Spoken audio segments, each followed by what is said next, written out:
What I Have Lived For by Bertrand Russell. Three passions, simple but overwhelmingly strong, have governed my life: the longing for love, the search for knowledge, and unbearable pity for the suffering of mankind. These passions, like great winds, have blown me hither and thither, in a wayward course over a deep ocean of anguish, reaching to the verge of despair. I have self love first, because it brings ecstasy.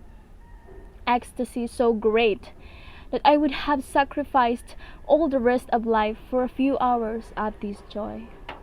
I have sought it next because it relieves loneliness, that terrible loneliness in which one shivering consciousness looks over the rim of the world into cold, unfathomable, lifeless abyss.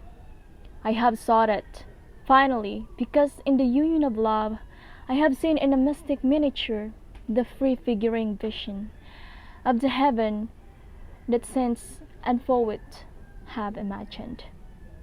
This is what I sought, and thought it might seem too good for human life. And though it might seem too good for human life, this is what at last I have found. With equal passion, with equal passion, I have sought knowledge.